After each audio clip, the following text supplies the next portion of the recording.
Welcome to the Fast Leader Podcast, where we uncover the leadership life hacks that help you to experience breakout performance faster and rocket to success.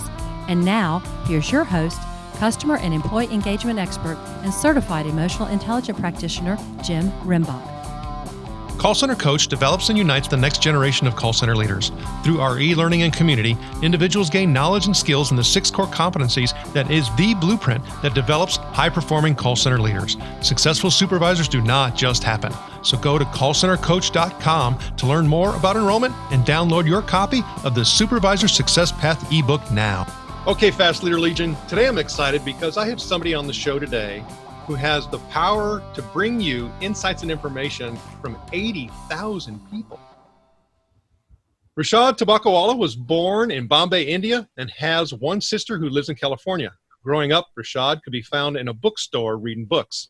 He immigrated to Chicago in 1980 with a BS in mathematics to follow in the footsteps of his father by getting an MBA at the University of Chicago. Rishad Tobaccowala is the author of Restoring the Soul of Business, Staying Human in the Age of Data. His parents loved books and reading as he did, and he always wanted to write one, and he finally has. He's also the Chief Growth Officer of Publicis Group, an 80,000-person marketing company. Rishad has spent his entire 37-year career at this one company in a wide spectrum of roles spanning advertising, media, strategy, digital, and data. As the world changed and the company changed, Rishad reinvented both himself and the company. In addition to his 2 grown daughters, his greatest pride are the hundreds of people he has had the opportunity to train, mentor, and guide over the years, and who are making an impact all over the world, and to most of whom he remains connected. Rishad currently lives in Chicago with his wife, Rika. Rishad Tobaccowala, are you ready to help us get over the hump? Absolutely, and thank you for inviting me. Well, I'm glad you're here. And we've had some good discussion prior to actually turning on the record button, but before we get to that, can you tell us and our Legion a little bit more about yourself so that we can get to know you even better? Sure. So I have, as you mentioned, grown up in India, come to the United States, and there are 2 or 3 things that sort of, in addition to my love of books, I love drinking beer. So, I love food. Conversation, food, and beer to me are one of the most interesting triangles in life. The other is, on an average year, I unfortunately am on 120 flights a year. And I'm about to take off tonight on flight number 114 to Bombay, India. So that's the other part of me that you did not cover. So my love of beer and food and flying on planes. And then also your passion is absolutely what you've written in this book, and that's about bringing soul back into the business. So tell us a little bit about why that has such passion for you. The reason that has had a big passion for me is over the last 5 years, I began to understand that because of data, the increased use of data, the increased availability of data, because of the speed with which business moves, as well as the increased pressure from financial markets on leadership, companies were tilting towards the spreadsheet side of their business more than the story side of their business. And I sort of define the soul of a company as something that integrates the spreadsheet and the story. So a business with only spreadsheet, which is what we were tilting towards, would end up actually having 3 very damaging consequences, which I began to see over the last 5 years. The first one is that these companies, because they fixate on the short term, tend to implode in the middle to long term. A company like Wells Fargo that focused on opening as many accounts as you possibly could, as an example. The second factor is you began to have people, not only were they laid off, but the people who were inside these companies were disengaged. And if you think about the fact that companies should at least look after its talent and not just its customers, that becomes a big issue. So that's on the second. But the third, there were some interesting societal impacts.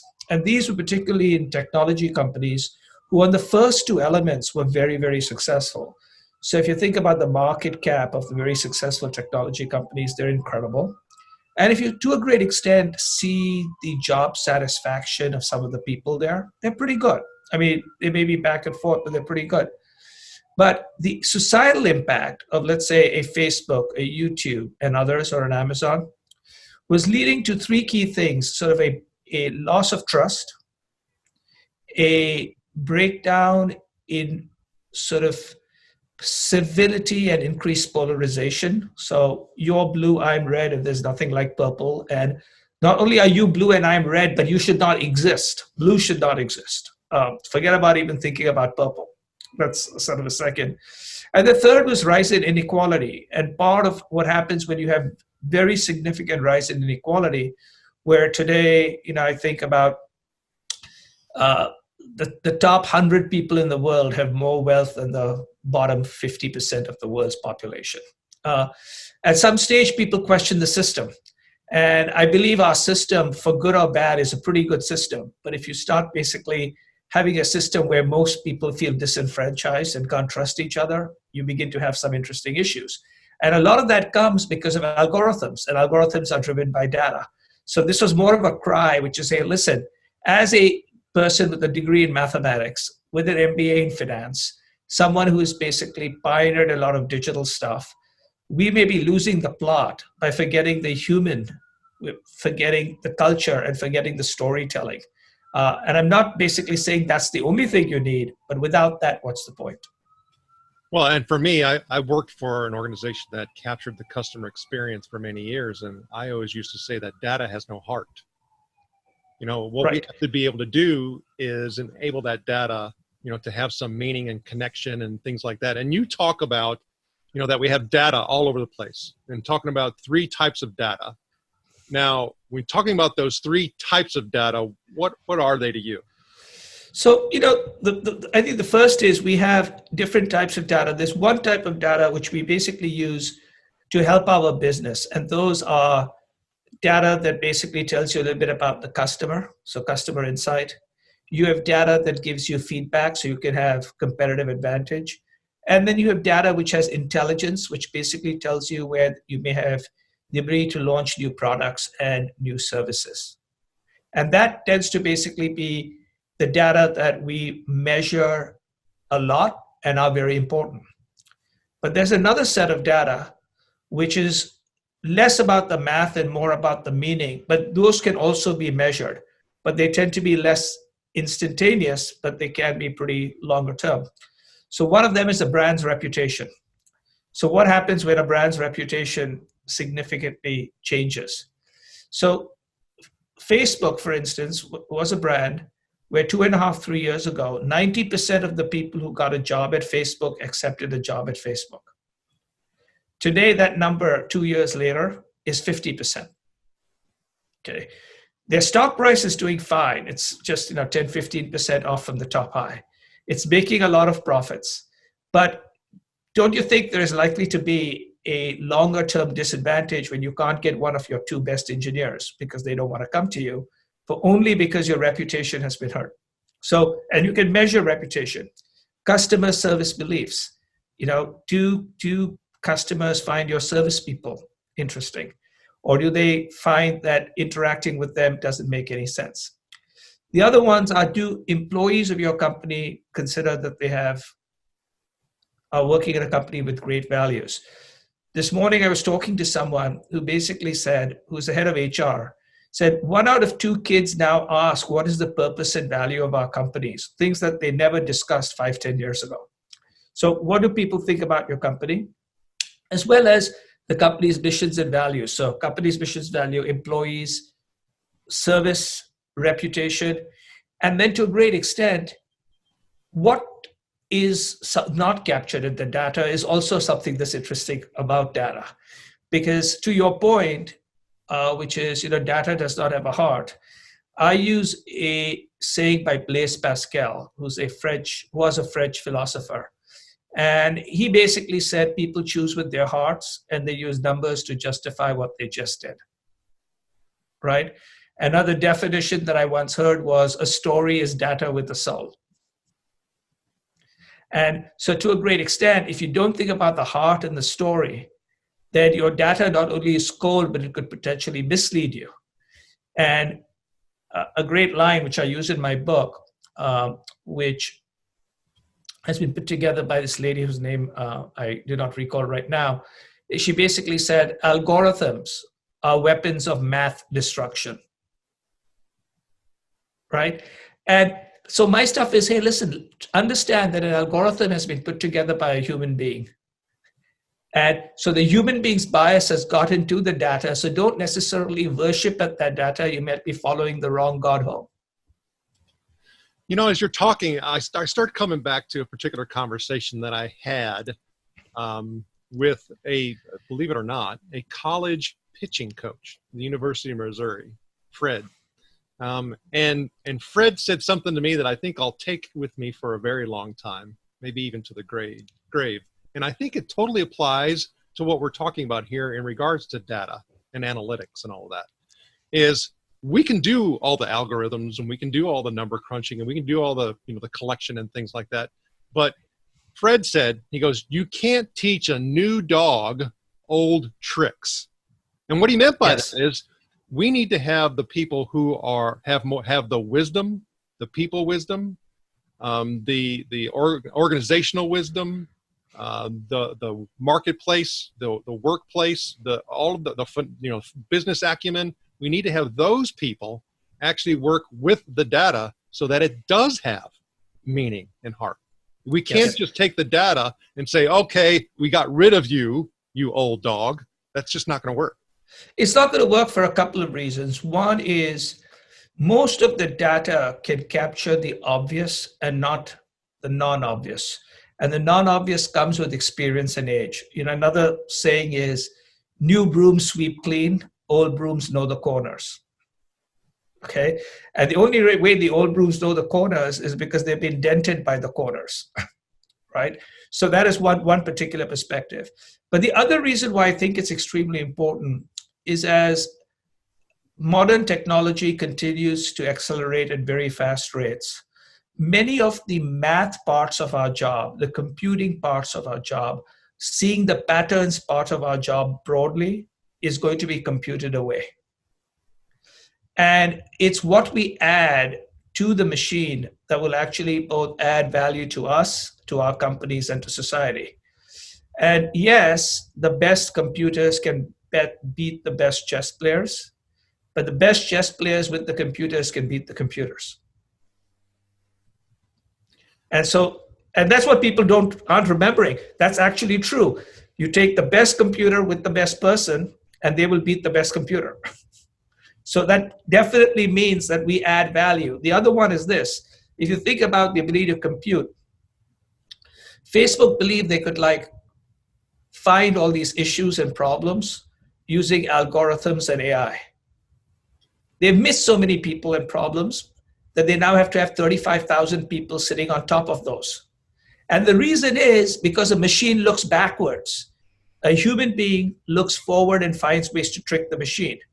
The machine computes, the human feels, and feeling is not just zeros and ones. So while the other thing is toggling between zeros and ones, I'll go to point one with a little bit of red color. What are you going to do now? As you're talking too, though, I think that's one of the reasons why so many people actually go into the computers, because the human beings are so difficult to be able to understand. They aren't zeros and ones. Right. Well, as I say, everything is easy, but people get in the way. So true. Okay, so when we start talking about this, in the book, you mentioned something about the need for a human-centric data policy. What is that to you?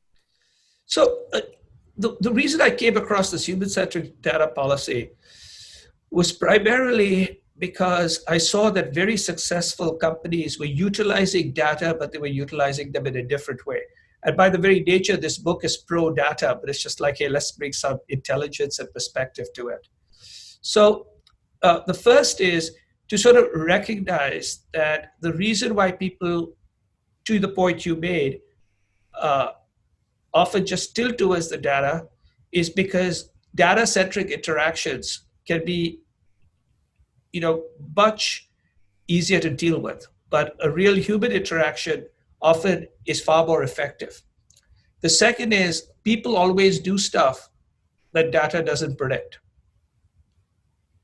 And third is data itself is of very wide-ranging quality. And very successful companies have found that 90% of the data they have is irrelevant or wrong. Because it by the nature of the way it's collected, it's highly driven, sort of dated, etc. And I put forth an approach where over the years I've studied lots of companies. I did a lot of studying to write this book. So I basically said, okay, what have I experienced? What have I seen?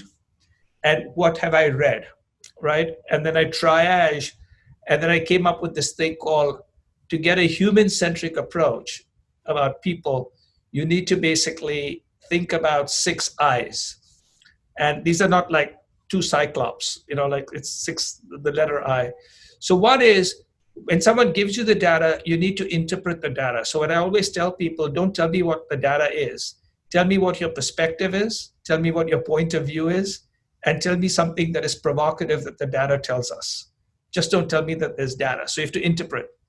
The second one, which we underestimate, is involving diverse people to look at the data. So you have some amazingly crazy stuff that happens, like a Pepsi commercial that sort of thinks that they can, overcome racism by giving someone a Pepsi, right? Now, clearly, someone looking at that, there was probably no person of color in the room, or the person of color in the room was so scared to death they didn't say anything, okay?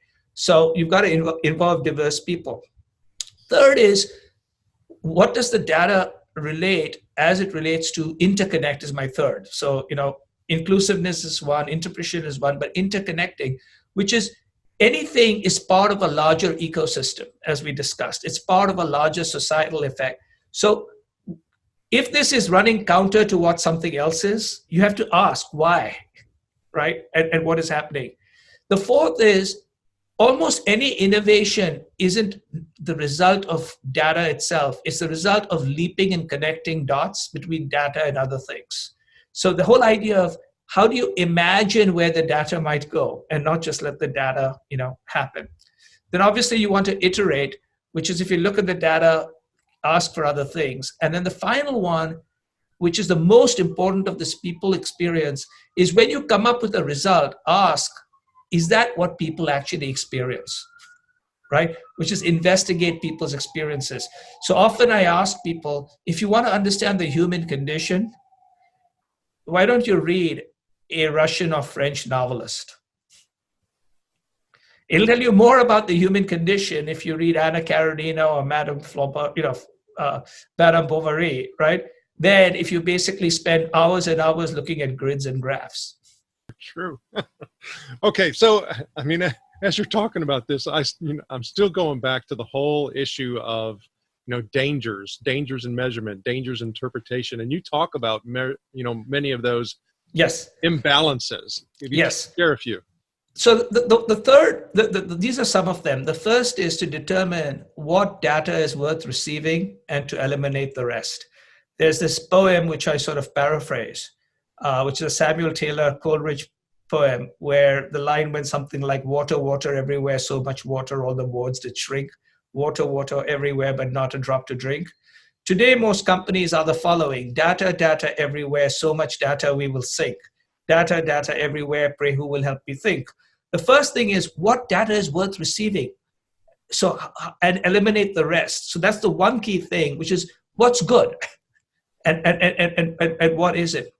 The second is, often very much like one bad apple spoils the barrel, you got to watch out for bad data entering the good data, just like bad money drives out good money.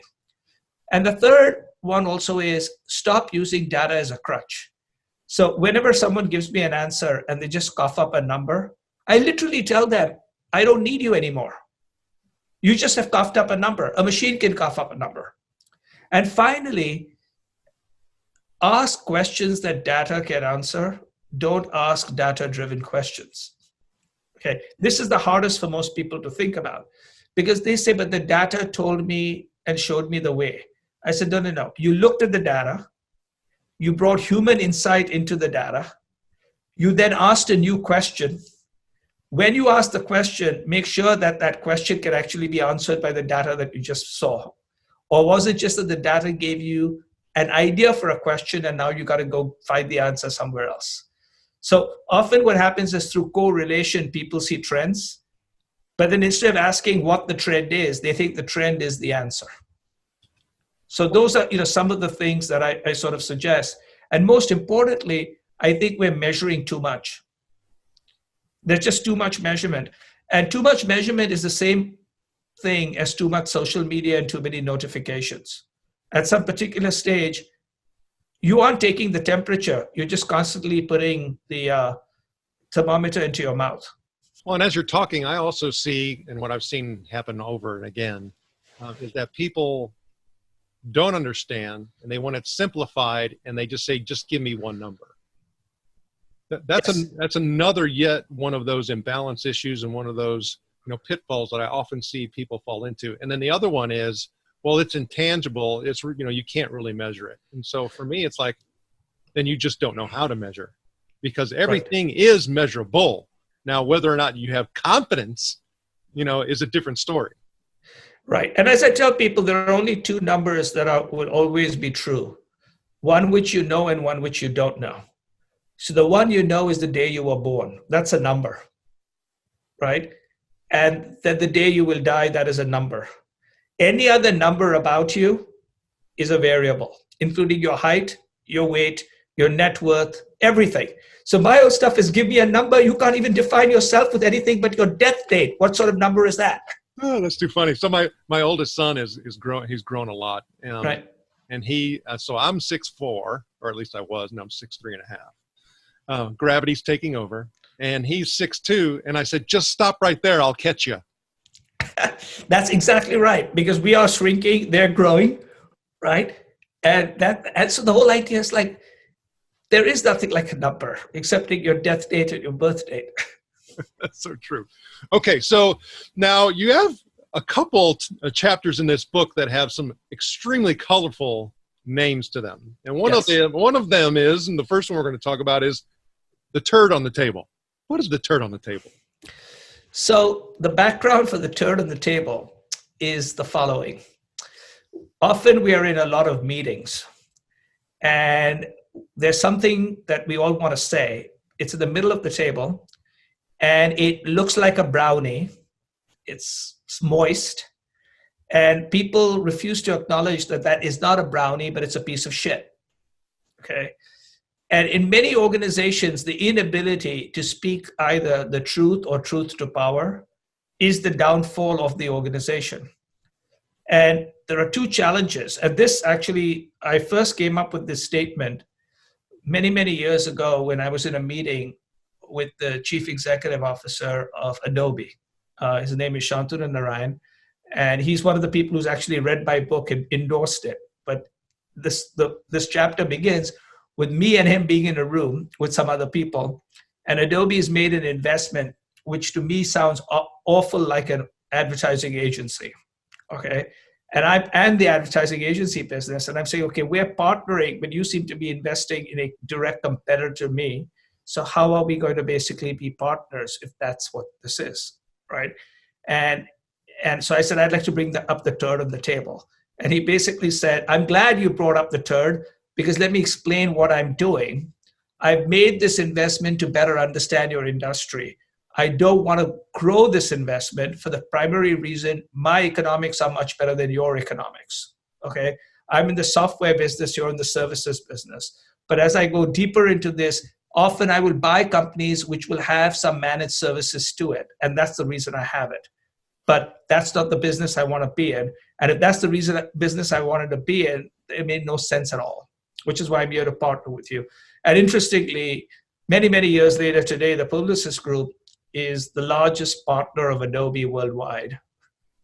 And last year and the year before, we were their number one supplier of the year or partner of the year. So it's a big difference, but you have to sort of go out and say what you have to say.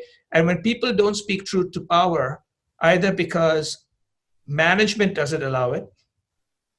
So management will say whatever you want, but if you do, they'll either punish you or they'll give you so much to do that you are inundated and you'll say, why did I raise my voice?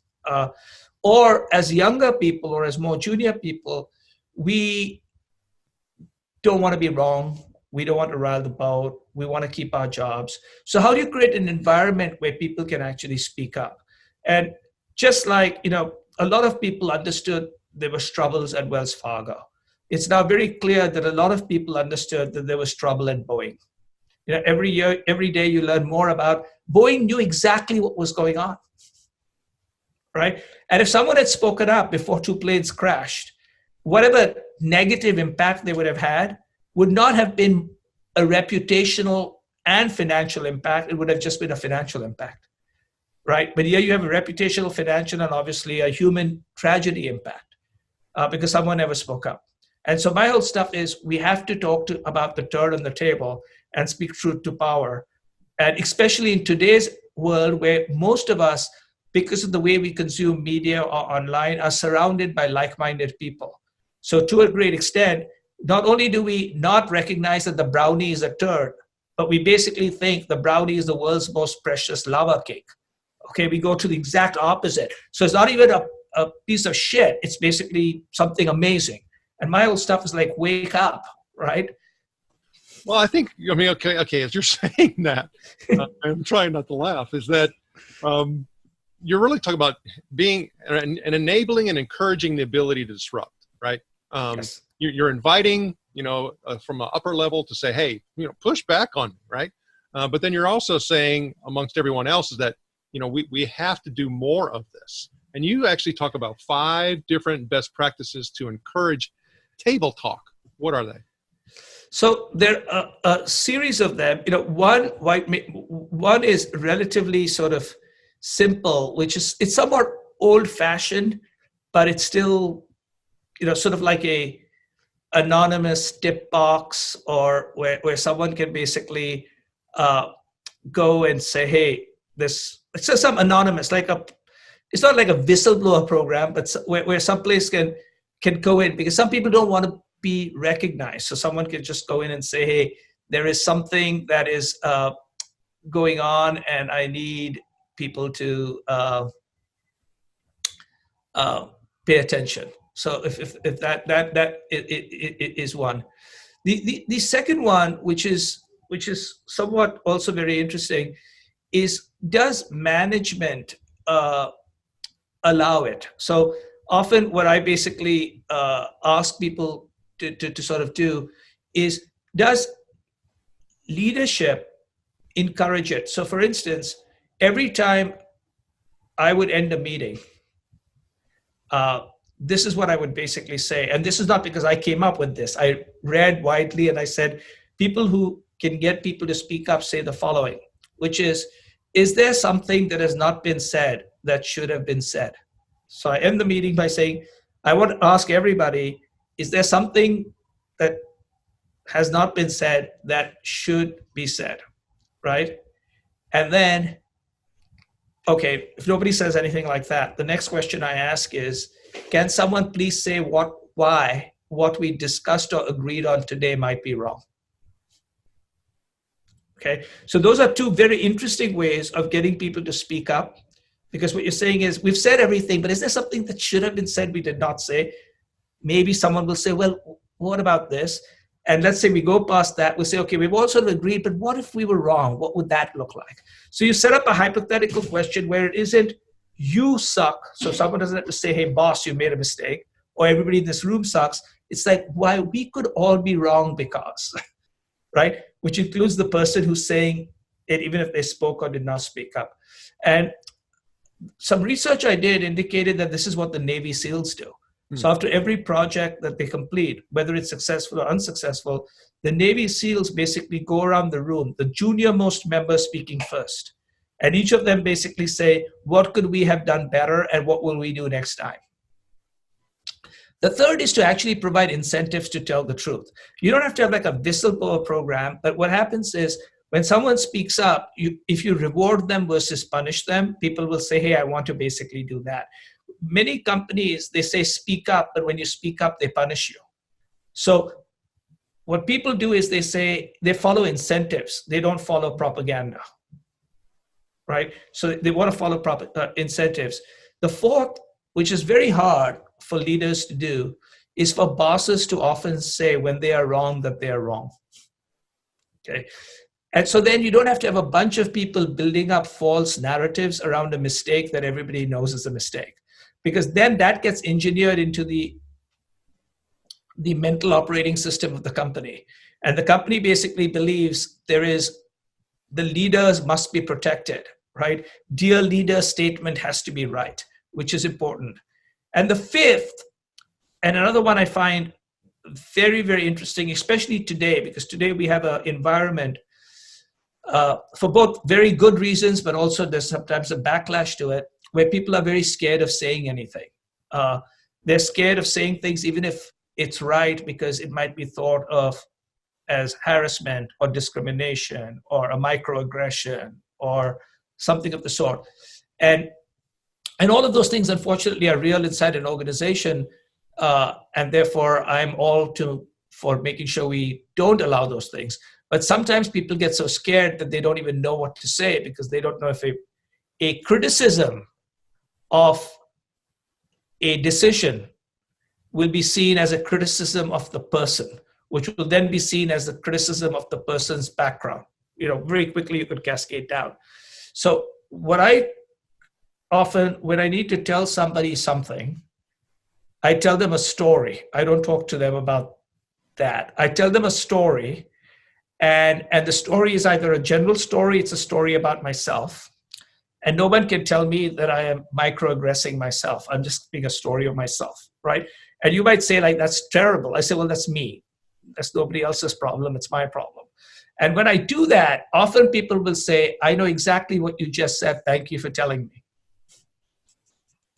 That's so true. You can't come to them directly. You have to kind of go around the bush, as they say. Right. So those are the 5 things we found. As simple as just having a place where people can protest, boss behavior, bosses indicating, right, the ability to basically story tell, and then incentivizing. Those 5 things have always helped. Well, and that led into another chapter that you talked about having more meetings. And so without going into that depth, so we can definitely move on to some other good parts of the show, is that you're saying to have more of those types of meetings where we can have those connections and have that relationship and have that disruption occur.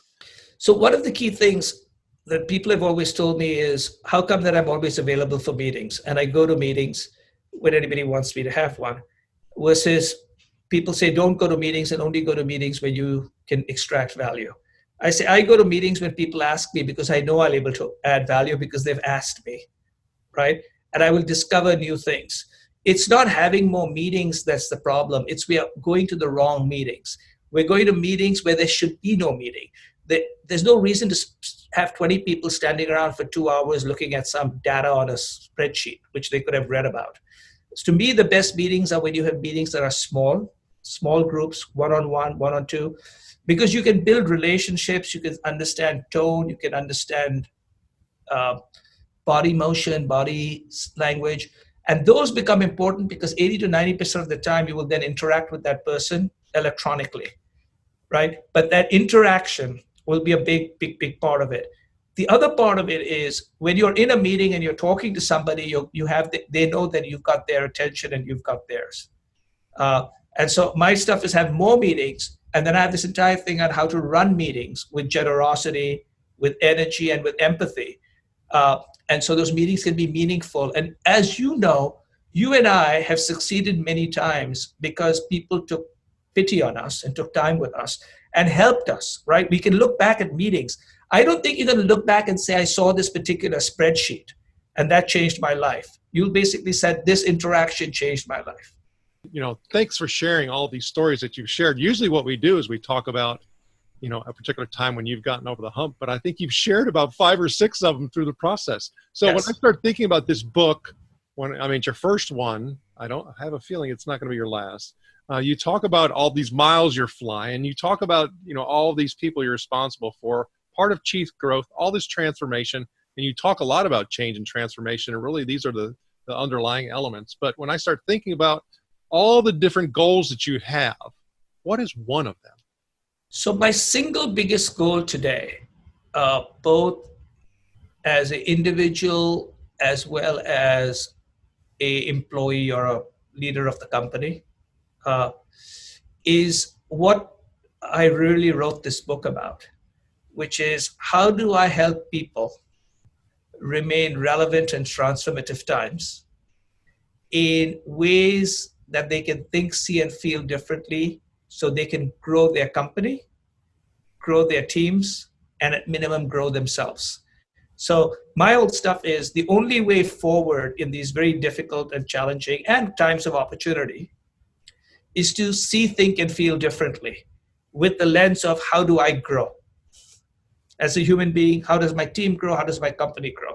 And so everything I'm now doing is how can I help you grow by helping you look and think and feel differently and try to give you a perspective of why change is happening and what that change is. And the Fast Leader Legion wishes you the very best. Now, before we move on, let's get a quick word from our sponsor.